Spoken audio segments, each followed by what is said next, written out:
My first dribbling practice game is go score. Make sure every child has a ball, place a portable goal someplace else, and tell them all to go score. They do it all at the same time. Once they get all the balls in the net, pick up the goal and move it someplace else, and have them do it again. But this next group of games is designed to get them turned around and going to score in the correct direction. This is another case where I demonstrate a very specific soccer skill. It's called the inside of the foot turn. I have them watch me dribble a ball. I go past the ball. I block the ball with the inside of my foot. I push it and dribble away in the other direction. You only have to show them this once or twice. After I've shown the kids how to turn the ball, we play the turnaround game.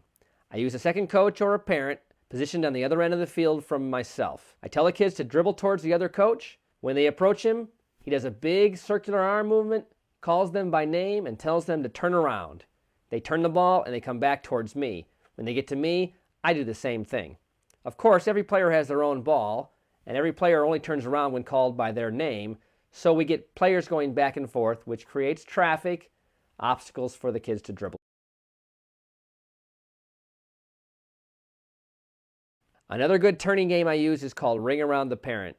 You can set up a shooting line similar to monster kicks, place every kid with a ball, put a parent out in front or a cone if you don't have a parent. When you blow the whistle, all the players dribble out around the parent, they come back to where they started, and they stop. You can combine this with animal soccer, it works great. You can see that the kids have a lot of free dribbling space going to and from the parent, but it gets very congested while they're actually going around the parent. They learn to control the ball in a very tight space this way, and that's just like a real match. You can use one parent or more than one parent. You can use cones. It doesn't really matter. Just be sure to have all the players do the activity simultaneously.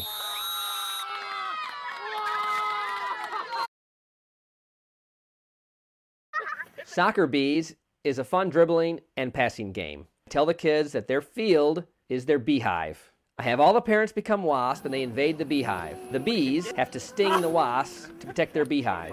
They do this, of course, by kicking the ball into the parent, and they call out, "Sting!" When a parent is stung, they have to leave the field, and then they come back in and attack again as a wasp. Parent participation is very helpful. Why have them sit in chairs and watch when they could be playing instead? Another great ball control game I teach is Hickory, Dickory, Dock. In addition to the great soccer skill it teaches, it's also a good way to calm a practice that's gotten a little bit too rowdy. I demonstrate how to do Hickory, Dickory, Dock by telling the players that I'm just going to lightly touch the ball with the bottom of my foot. Make sure you tell them to not stand on the ball. All their weight stays on the foot on the ground. While eventually they will learn to hop, at first they just need to step, alternating feet without hopping. Sometimes I have to physically support a child from falling over in the beginning and actually lift his foot to show them how to do it. Then they can usually do it slowly by themselves. This game only takes a few seconds to do, but if you do it at every practice, you will be amazed at how good they get at this. I have kids now that can do Hickory, Dickory, Dock, hopping, full speed, at age 3 and 4, if you practice this every practice. My favorite game for teaching defense is everybody against the coach. To play this game, I put all the balls and all the kids at the far end of the field, and I defend the goal on my end of the field. I call out, "No one can score on the coach! I'm invincible!"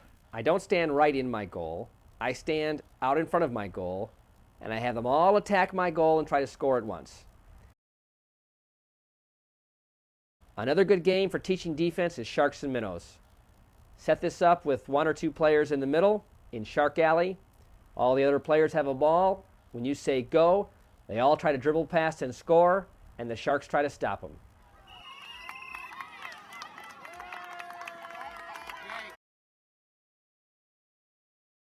The last thing I do at practice is a game called Balls in the Bag. To set it up, you just call out, "Balls in the bag." No other instruction required. The simplicity of this game is the beauty of it. At the end of practice, I have the players help me put away the balls into the bags by kicking them in with their feet and not their hands. They love it. At first, they use inset drives to shoot the ball into the bag, and later they learn how to flip the ball up. Abolishing the use of hands from your practice is incredibly effective. You will see improvement almost immediately. Do it on your very first practice and stick with it. Soccer is played with the feet.